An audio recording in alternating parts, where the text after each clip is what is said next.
escreveu aos Efésios, no capítulo de número 5. Ô, Jovita, pega o livro para mim lá, só para antes de eu...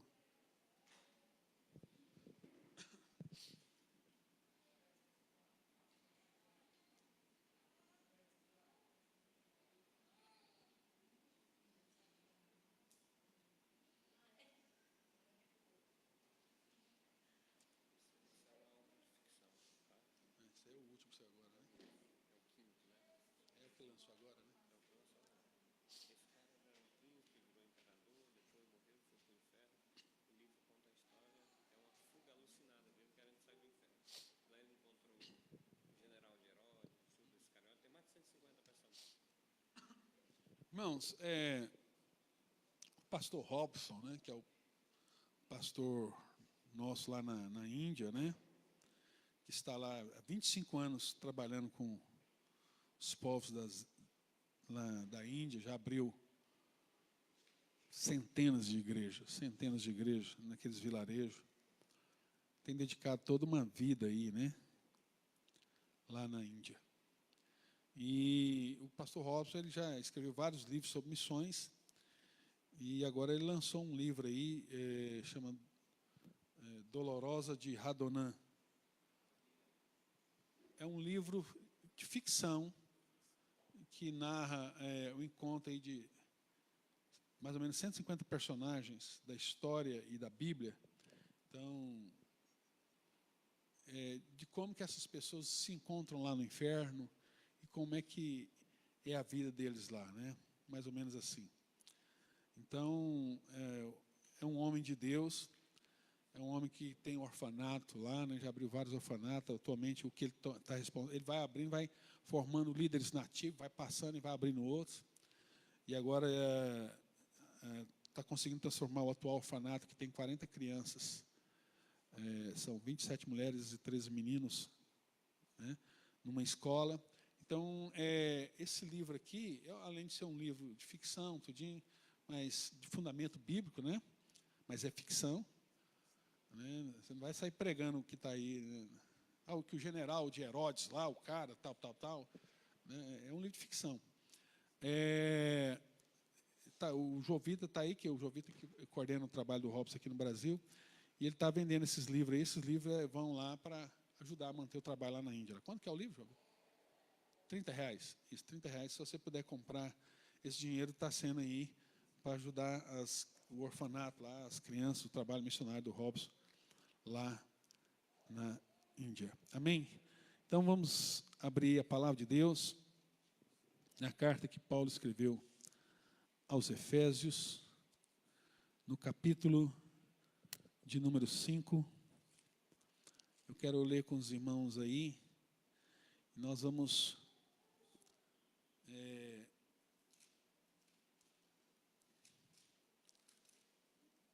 meditar aí a partir do versículo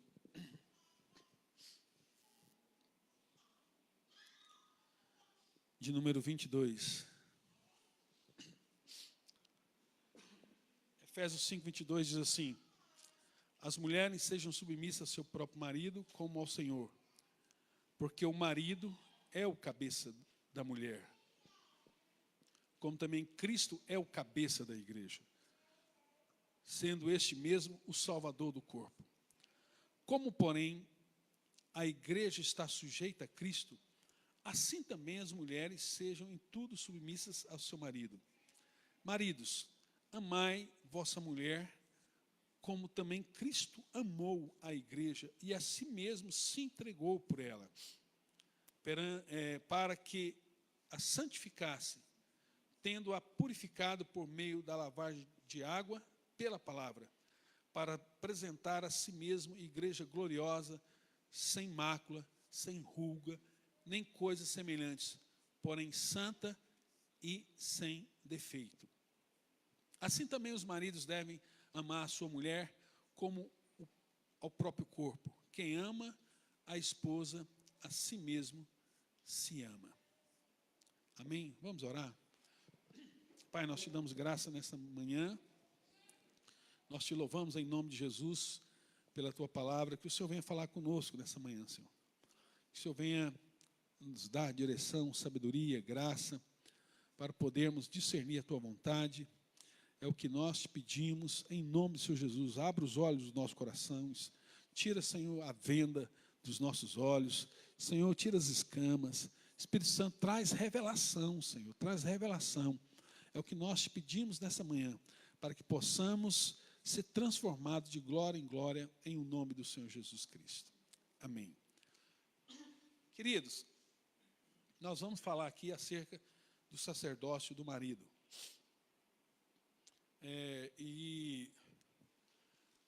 O texto que nós lemos aí fala, para a gente, interessante, ele diz, porque o marido é o cabeça da mulher, né, como também Cristo é o cabeça da igreja, ou seja, Deus entregou o governo, né, Deus entregou o governo da casa para o marido. E a Bíblia vai comparar o marido com Cristo. O marido é o cabeça da mulher, como também Cristo é o cabeça da igreja. Ao marido é dado também outro mandamento, diz, marido, amai as vossas, né, maridos, amai vossa mulher, como também Cristo amou a igreja.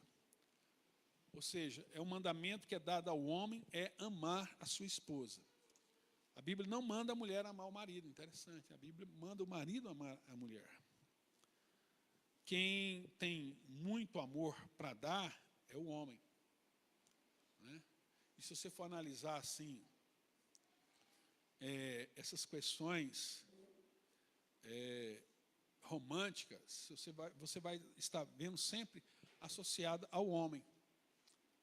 Homem que gosta, né? Sempre. Agora diversificou mais. Mas o homem que sempre foi instrumentista, poetas, gostava de perfumes, né? Todas essas coisas de fazer essas ações semelhantes a essas, sempre era para conquistar a mulher.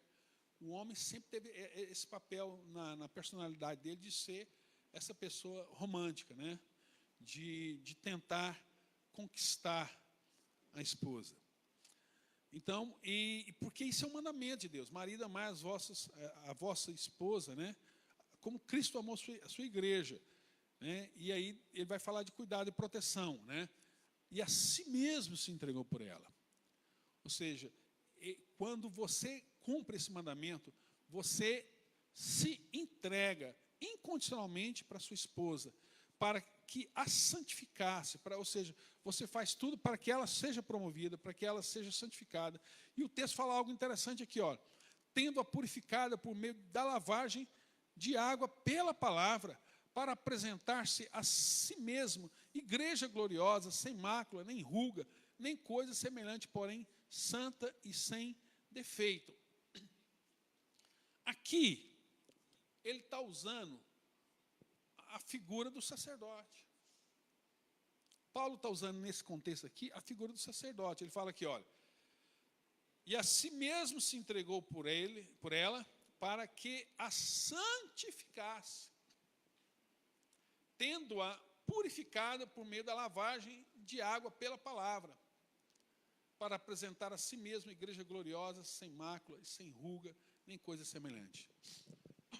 Irmãos, e aí eu vou fazer uma pausa aqui só para explicar isso aqui melhor, porque se nós não entendermos o que é a função do sacerdote, nós não vamos entender claramente o que é esse versículo.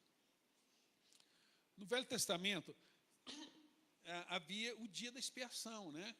É o dia em que o sacerdote faria expiação por toda a nação. Então, o sacerdote, ele tinha lá uma vestimenta, né? Toda lá feita de linho branco, de azul, de vermelho e de lilás, de roxo, né? O roxo, o azul, o vermelho e o branco. Essas cores dominavam a sua vestimenta, né? Todo ornamentado. Então tinha as pedras preciosas que ele carregava no peito, que eram as 12 tribos de Israel, tudo mais. Mas uma vez por ano, o sacerdote pegava uma ovelha. Primeiro, ele confessava os pecados dele, ele se santificava. Primeiro, ele pegava uma ovelha, confessava, punha a mão na cabeça da ovelha, confessava todos os seus pecados, confessava tudo ali. E depois que ele confessava tudinho, que ele se santificava, então aquele animal era morto, ele pegava aquele sangue daquele animal e se santificava. Aquele animal era uma oferta exclusiva para ele se tornar santo. Depois dele fazer tudo aquilo, ele ia lá na pia de bronze e tinha uma água lá, ele se lavava todo. E depois que ele se lavava, que ele se purificava, ele agora ia fazer um outro sacrifício. O sacrifício agora era para a nação de Israel. Então, ele primeiro fazia um sacrifício para ele, depois ele fazia um sacrifício para a nação. E aí, ele confessava os pecados da nação. O sacerdote ia lá, pegava outro animal e confessava o pecado da nação, né? Ele confessava tudo aquilo que a nação tinha cometido, tudo aquilo que a nação tinha pecado. E ele, então, depois de confessar todo o pecado da nação, ele imolava aquele animal, matava aquele animal, colocava o sangue daquele animal numa bacia, e ele ia oferecer o sangue desse animal lá no lugar, no templo chamado Santo dos Santos. Então, esse animal morria em favor de toda a nação. Aquele animal era um símbolo de Cristo, né? Ele morria em favor de toda a nação. Então, aquele animal morria e o sangue daquele animal era apresentado. Então, ele entrava no tabernáculo ou no templo e tinha... Tudo isso, os animais eram feitos lá fora. Depois que eles matavam esses animais, era colocado lá no altar, era queimado. Ele vinha, passava pela pia de bronze, se lavava. Então, esse lugar lá fora era chamado de santuário. Depois ele entrava no lugar santo, que era onde ficava lá, tinha lá um candelabro, né, que colocava azeite, ficava as luzes acesas. Um lugar bem escuro, mas tinha lá um candelabro, né, com 7 lâmpadas, que era colocado o azeite ali. Tinha os pães da propiciação, que era trocado constantemente, e o azeite também, que era colocado ali para queimar diariamente, era trocado. E tinha também os incensos, né? Eles pegavam um monte de ervas, colocavam ali no incensário com brasa e ficava queimando. Então, um lugar que tinha muita fumaça, você não enxergava quase nada, tinha luz do candelabro e tinha os pães da propiciação, que somente os sacerdotes podiam comer. Mas uma vez por ano, eles passavam nesse santuário, no lugar santo, uma vez por ano ele entrava no santíssimo lugar, no lugar santo, no santo dos santos. E quando ele entrava lá, ele só podia entrar lá uma vez por ano, quando era o dia que ele fazia esse sacrifício. Então ele pegava lá a bandeja com esses animais, com o sangue desse animal, e ele tinha uma corda amarrada em si.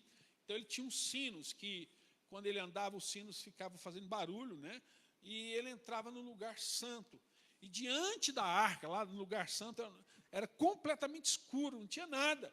E lá só tinha a arca da aliança, né? A arca era uma caixa e tinha uma tampa, e dentro dessa caixa você tinha lá 2 tábuas com os 10 mandamentos, você tinha lá a vara de Arão que floresceu, você tinha lá um pouco do maná que caiu do céu, que estava guardado lá, né? Que eles guardaram como lembrança, a vara, o maná, as 2 tábuas dos 10 mandamentos que Deus escreveu, está ali. E eles tampavam essa caixa, e na tampa dessa caixa tinha 2 querubins que ficavam de frente um para o outro, olhando, né, tocando as asas, e tudo banhado a ouro, né, tudo banhado a ouro. Então, mas no lugar escuro, o sacerdote chegava ali, diante da arca, com o sacrifício, pegava ali o sangue e passava gotas de sangue ali na borda, onde tinha um chifre lá na mesa.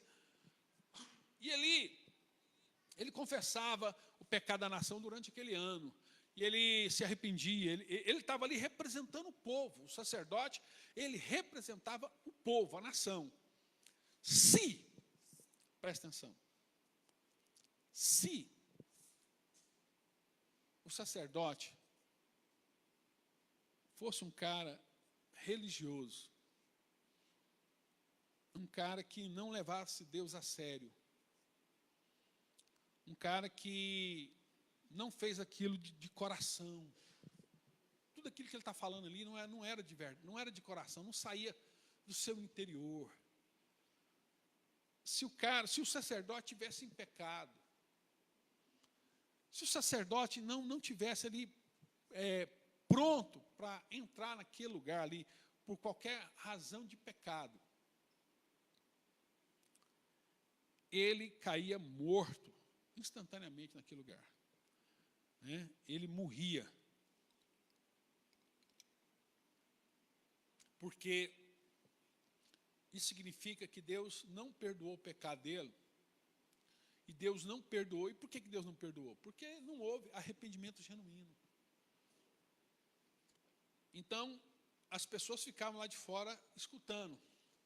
Se o sino parou de balançar, porque o cara ficava com o sininho assim no corpo, né? Então, se o sino parou de balançar, cessou-se o movimento. Eles puxavam a corda ali, porque quem entrasse lá morria também. Então, eles puxavam a corda, viam que não tinha resposta, não tinha nada. Eles sabiam que o sacerdote tinha morrido. Aí eles puxavam, viam o corpo do sacerdote, eles carregavam o corpo do sacerdote e sepultavam. Olha o problema, irmãos, que quando o sacerdote morria, era um sinal de que Deus não perdoou o pecado da nação. E sabe o que o povo entendia instantaneamente ali? Que Deus não perdoou o pecado da nação, o sacerdote morreu. Isso significa que se as coisas estavam ruins, agora vão piorar. Pode vir guerra, pode vir fome, pode vir peste, pode vir doenças, pode vir seca. O povo sabia que aquele ano ia ser muito difícil, porque a nação toda estava em pecado. Ah, mas e se a nação tivesse ali alegre, jubilante, feliz? Mas o sacerdote é o que representa a nação. A responsabilidade é do sacerdote. Ele era responsável. Lembra lá da batalha de Davi e Golias? Eles falaram, em vez de nós matar um ao outro, vamos fazer o seguinte: você escolhe um campeão, nós escolhemos um campeão, cada um representa a nação. Quem vencer, fica com a vitória. Se ninguém morrer, o outro povo já se entrega. Então, era o representante da nação. O sacerdote, ele representava a nação diante de Deus. Mas, se o sacerdote saísse de lá com vida, o povo jubilava. O povo, era 7 dias de festa, era muita alegria. Sabe por quê? Porque sabia que esse ano vai ser bênção. A lavoura vai produzir abundantemente, nós vamos poder exportar, né? Nós podemos, vai ter dinheiro, vai ter prosperidade, o comércio vai fluir, tudo vai fluir, vai ser um ano de bênção, porque o nosso sacerdote, nosso sumo sacerdote, esteve diante de Deus e Deus abençoou. Então a figura do sacerdote é primordial. Então quando Deus está falando de marido e mulher, Ele está usando aqui a figura de Cristo como Cristo, nosso sumo sacerdote. Então, ele está dizendo que Cristo é o nosso sumo sacerdote e que Cristo, quando entrou no Santo dos Santos, naqueles 3 dias que ele esteve morto, a Bíblia fala lá em Hebreus que ele adentrou os portais eternos, não segurando o sangue de bode e ovelhas, mas segurando o seu próprio sangue, e diante de Deus ofereceu um sacrifício sobremodo excelente, que é capaz de perdoar o pecado de todos na terra, mas efetivo apenas para aqueles que creem, né, para os eleitos. Só foi efetivo para os que creem. Então o sacrifício de Cristo tem poder de forma que nunca mais ninguém pode oferecer nenhum outro sacrifício, porque o sacrifício de Cristo é perfeito. Então Cristo se purificou a si mesmo. Ele falou lá em João, na oração sacerdotal, é em favor de vós que eu me santifico. Ou seja, eu oro, eu jejuo, eu busco para ser um modelo, uma referência para vocês, para que vocês possam, se espelhando em mim, né, também serem santos, como eu sou santo. Então, quando Paulo diz aqui, e a si mesmo se entregou por ela, para que a santificasse, tendo-a purificado por meio da lavagem de água, pela palavra. Ele está usando todo aquele ritual do sacerdócio, para apresentar a si mesmo uma igreja gloriosa, sem mácula. Então, irmãos, esse é o papel do sacerdote. Então, falando de Cristo, nós temos um sumo sacerdote, diz o escritor de Hebreus, nós temos um sumo sacerdote que nos comprou, nos redimiu, e que nós somos aceitos, nós somos abençoados pelo sacrifício de Cristo na cruz do Calvário. Só que aqui agora Paulo também está falando que o marido é esse cara na família. O marido, ele é o representante da família diante de Deus. O pai, o esposo, o marido, é o cara que representa a família diante de Deus. Isso é muito claro e patente em toda a Bíblia, e particularmente eu quero citar aqui, no caso do Éden, né? Lá no jardim do Éden, nós vimos isso claramente. Quando Deus fala, dá ordem para Adão, diz para Adão, olha, de todas as árvores do jardim você comerá, mas você não comerá da árvore do conhecimento do bem e do mal. Tal. Então Deus dá a ordem para o homem. Deus fala direto com o homem. Você vê que quando ele vai, depois do pecado, ele vai conversar, ele não procura Eva. Ele conversa com o homem. E quando ele conversa com o homem, porque é um negócio de Deus com o homem, frente a frente. O homem, Adão se revela um cara omisso. Presta atenção. Adão se revela um cara omisso. Ele representa ali, ele diz ali, ser um marido omisso e ausente. Porque quando ele fala, ele não participou daquele processo. Ele deixou a mulher dele assumir a liderança do processo. Ele deixou a mulher dele assumir todo o processo. Adão abriu mão do seu governo, da liderança, porque Deus fala sempre para ele, visto que atendeste a voz da tua mulher. Quer dizer, eu falei com você, cara, eu falei com você frente a frente, cara a cara. Aí você vai pegar uma outra palavra com outro alguém, ainda que seja sua mulher, depois de ter ouvido a minha voz. Né? Adão, ele encobre os seus pecados e age assim de forma inconsequente. Né? A Bíblia diz que, olha, e percebendo que estavam nus, cozeram para si folhas de figueira e fizeram cintas para si. Quer dizer, ele procurou reparar, justificar o seu pecado de uma outra forma que só piorou a situação. Ele não assumiu essa responsabilidade, ele culpa a mulher pelo processo, tudo. Então, Adão foi um cara completamente falho nesse sentido. E eu quero trazer para os irmãos aqui, rapidamente, uma estatística feita nos Estados Unidos. Recentemente, é uma pesquisa americana, mas, com certeza, no Brasil não é muito diferente. Essa pesquisa, eu não gosto de falar nada sem citar a fonte, né? Então, essa pesquisa foi publicada no livro Fight on Your Knees, quer dizer, lute de joelhos, escrita pelo pastor Dr. Mel Winger. Ele traz uma pesquisa para a gente interessante, deixa eu ler para você. Ele diz, de cada 10 pessoas presas por uso de drogas, presta atenção, de cada 10 pessoas presas por uso de drogas, 9 são homens. De cada 10 pessoas presas por dirigir embriagadas, 8,8 são homens, quase 9. De cada 10 pessoas presas por crimes violentos, 9 são homens. De cada 10 alunos a serem reprovados em uma ou mais matérias na escola, de cada 10 alunos, 7 são homens.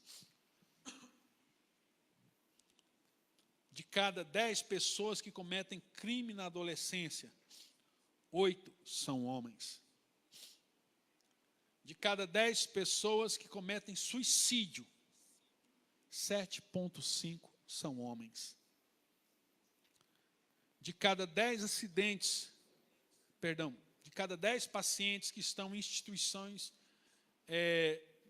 tratamento mental, de cada 10, 7,5 são homens.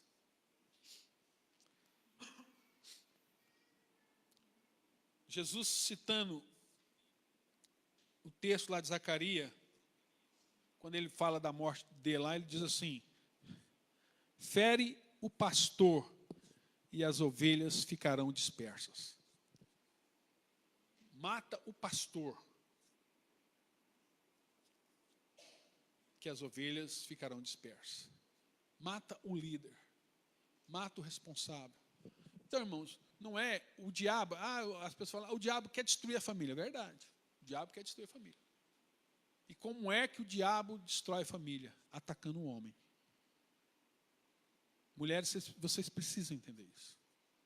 O diabo vai destruir família, o diabo destrói famílias, atacando, ferindo o pastor, o sacerdote, aquele que tem o governo.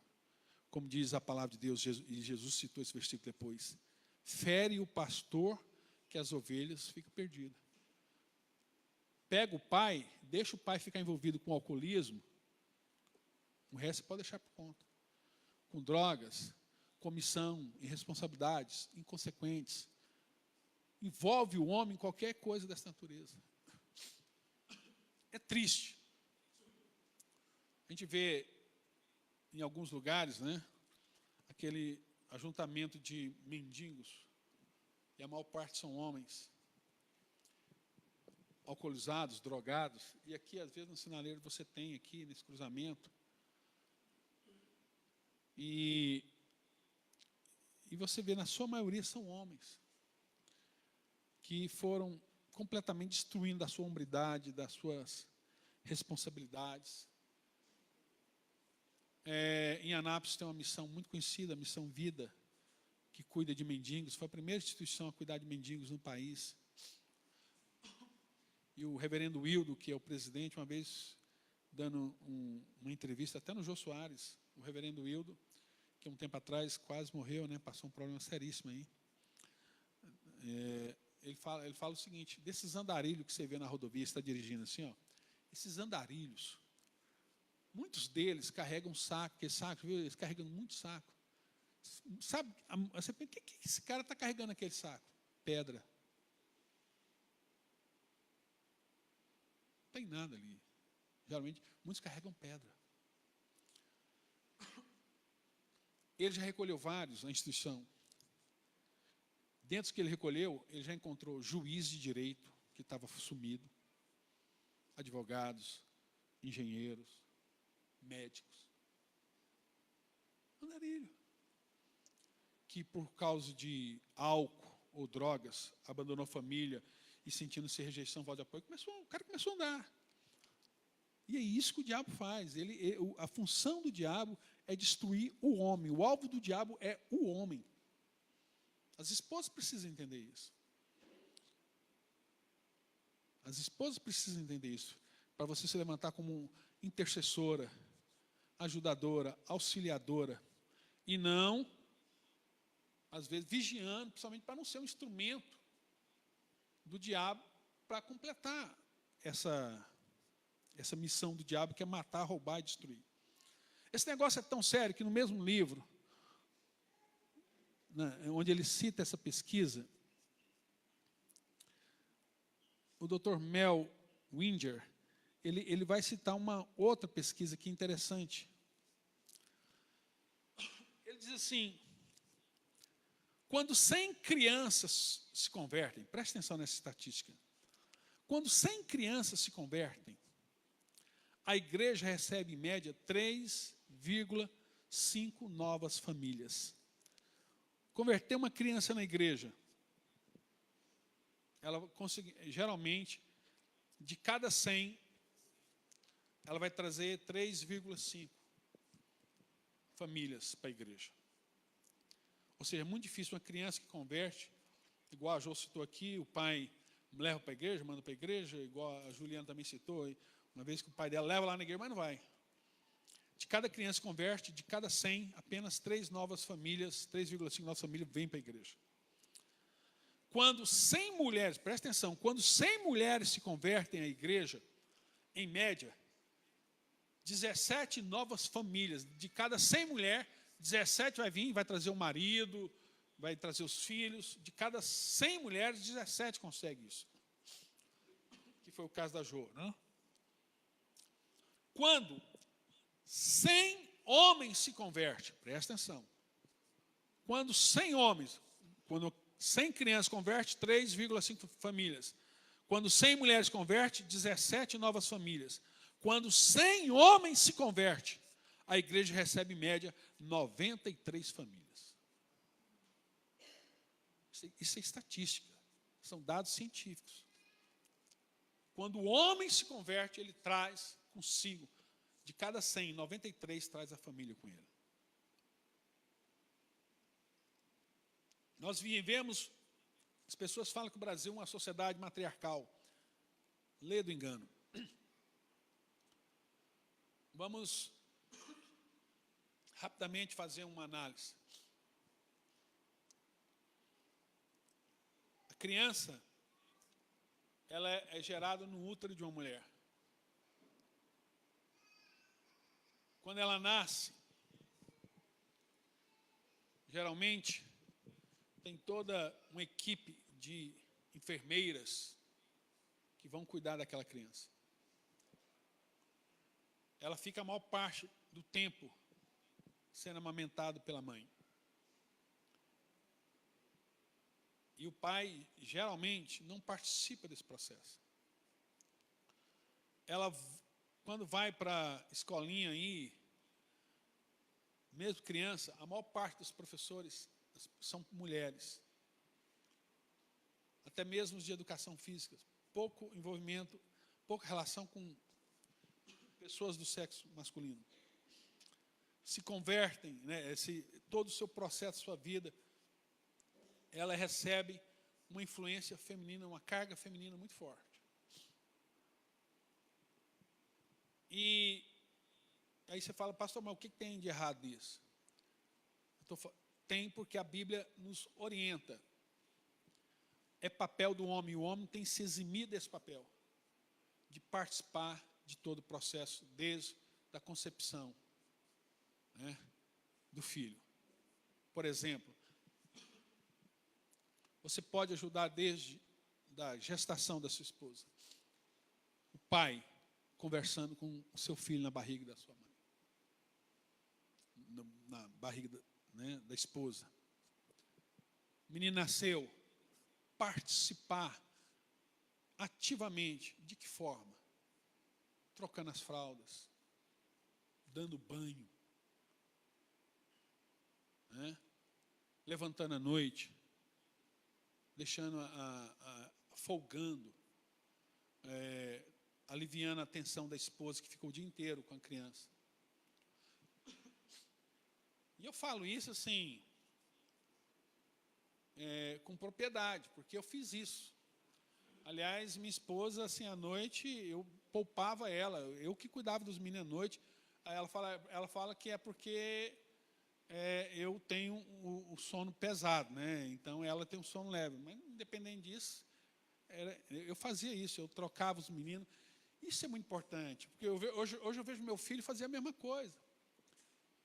Meu filho dando banho no menino, levando o menino para pescar. Eu sempre levei meus filhos pequenininhos, por causa da Zete, para Caldas Novas, né? Aí um dia eu levei eles para pescar. Eles nunca mais queriam saber de Caldas Novas. Nunca mais meus filhos foram comigo para Caldas Novas, que é só pescar. Agora eu vejo meu netinho, de 4 anos, ele prefere pescar do que ir para Caldas Novas, né? Lá foi ele pescar lá no tanque do Manuel lá. Então é a paixão dele.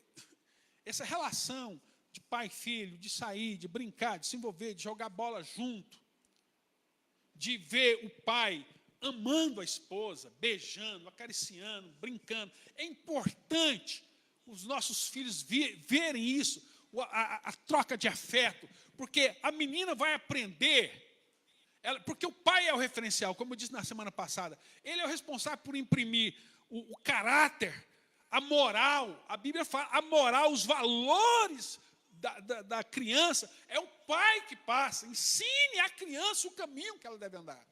A Bíblia diz isso, né? Lá em Deuteronômio 6, pegue seu filho, fala com ele, Deus falando com o pai, fala com ele ao deitar, fala com ele ao levantar, comendo, andando no caminho, inculca os princípios, os valores morais. É responsabilidade do pai fazer isso. É responsável. O pai é o que vai afirmar a sexualidade, tanto no ato da concepção como na vida. O que vai determinar se um menino ou uma menina tem uma vida resolvida na área sexualmente, sem crise de identidade, é o pai. Né? Essa proximidade de quebrando aquilo que é chamado na psicologia, né? da síndrome de Édipo, de o pai quebrar a relação da mãe com o filho, trazer o filho, né? Porque a mãe quer proteger, mãe, se deixar, o filho nunca casa, ela quer o filho para ela. Né? Ela põe debaixo do braço e fica ali com aquele bebezão de 100 quilos, o cara 40 anos morando com a mãe. Né? Isso aí é o pai que tem que quebrar isso aí. Não, vaza, vai trabalhar, cabra. Toma conta da sua vida. Isso é papel do pai, de todas essas coisas. Né? Eu acho fantástico essa questão, essa relação. Eu vejo quantos pais tendo problema com filhas, né? Conheço um pastor que fez algo fantástico. E ele ensinou, um pastor de uma grande igreja, ensinou isso para os pastores dele. Eu acho fantástico essa ideia, eu quero compartilhar com os irmãos. A filha dele foi fazer 15 anos. 15 anos. Sabe o que ele fez? Deu um dia de princesa para ela. Ele não deu uma festa. Ele deu um dia de princesa, levou ela para o salão. A esposa dele, a mãe, pegou a menina, levou no salão, arrumou tudo. Foram lá e compraram um vestido chique, né? De acordo com a realidade de cada um, né? Claro. E reservou um jantar para dois, num restaurante chique também na cidade lá. E naquele dia, ele levou a filha dele para jantar a sós com ela à luz de vela. A mãe não foi. Lá, deixou ela escolher o prato que ela quisesse, chamou lá, né? E o garçom, o menu e tudo mais. Depois do jantar, ele deu um presente para ela. Ele trouxe um anel de brilhante, pegou e colocou, foi na mão esquerda, né, de casado, né? Colocou o anel na mão esquerda, assim, olha, de compromisso, né? Foi noivo. Colocou e falou assim, olha, isso aqui é uma aliança. Eu quero fazer uma aliança com você, minha filha. Eu quero dizer para você que nenhum homem no mundo te ama mais do que eu. Ninguém. Não há homem no mundo que te ama mais do que eu. Eu quero que você aceite esse anel, essa aliança, como o nosso compromisso de que eu sou o homem da sua vida. E aí o seguinte, no dia que você encontrar um homem que é capaz de te amar mais do que eu, no dia que você vê nesse homem os valores que você vê em mim, de igual para maior, no dia que você encontrar um homem que tem um compromisso com você, que eu tenho, você vai chegar para mim, vai trazer esse homem e vai falar, pai, aqui está um homem que é capaz de me amar como o Senhor me ama. Nesse dia, você vai me devolver o anel, né? Você vai tirar o anel e ele vai colocar o dele. Fora isso, filha, não deixe nenhum homem te tocar. Fora isso, não dê sua vida, não coloque a sua vida em risco numa pessoa que não é capaz de te amar como seu pai te ama. Então, isso é compromisso com o filho, com a filha, com você exercer seu sacerdócio, você cuidar da sua casa, da sua família, você ensinar valores, você dar para os seus filhos uma referência. Isso é papel do homem. Então, a gente fala isso aqui, e nós vivemos numa sociedade tão inconsequente, né? Homens que têm filhos e que não querem reconhecer paternidade, que fogem, que eu conheço um cara que tinha um bom emprego, mas que abandonou o emprego, mudou de Goiânia, para poder não pagar a pensão para o filho dele. Bandido. Canalha. Cabra assim. Igual esse, tem um monte de gente omissa. Então, os nossos filhos, a nossa família, não... É incrível como as pessoas colocam isso a perder por coisas passageiras. Por coisas que não... Olha, eu tenho nós temos um casal de amigos, são lá do CMA, a Janaína e o japonês lá, qual que é o nome dele? É o esposo da Janaína, ele é japonês também. Roberto. Roberto fumava demais. No dia que chegou o exame lá, a Janaína falou, estou grávida. Ele falou, hoje eu nunca mais fumo. Nunca mais fumo. Acabou. Abandonou. Meu filho nunca vai me ver fumar. E assim, eu vi o Roberto, conheço. O cara fumava demais, nunca mais. Sabe por quê? E ele ainda não converteu, vai se converter ainda, não converteu. Janaína é uma mulher de Deus. Os filhos deles, tremendo. Mas assim, é isso que eu estou falando. A minha família é mais importante que isso. Então, queridos, eu queria, nesse momento agora, então, orar com vocês, orar com sua casa, orar com sua família, orar com os homens da igreja, para que Deus nos faça homens de verdade. Homens de verdade. Homens que têm compromisso com sua família. Homens que têm família com sua casa. Amém? Eu queria convidá-los a colocar-se em pé nesse momento.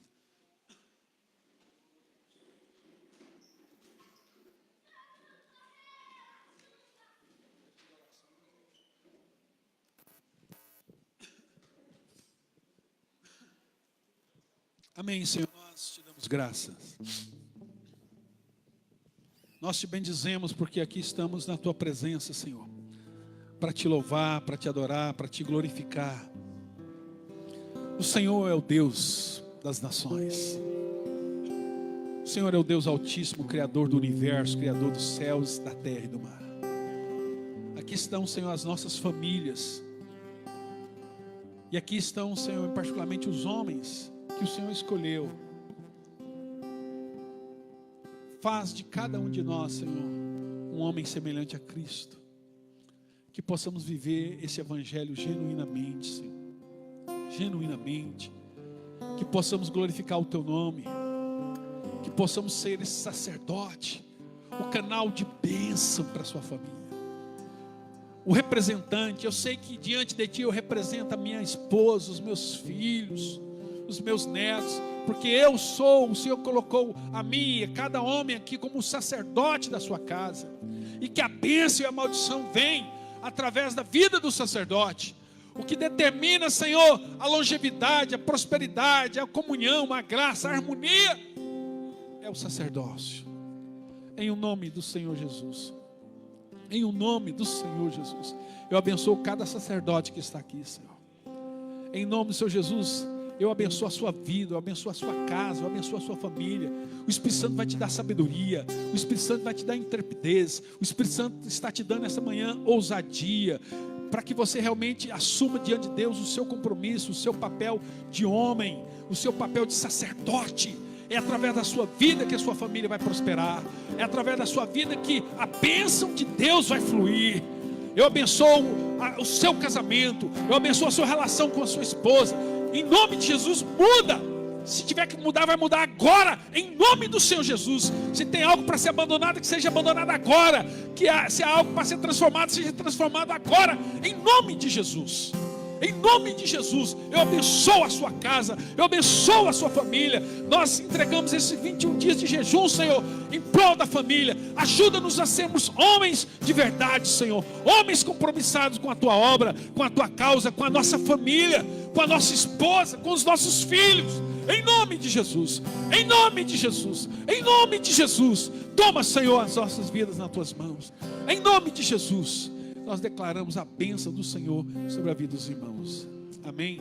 Nesse momento nós vamos cantar um cântico. Enquanto é cantado, o Daniel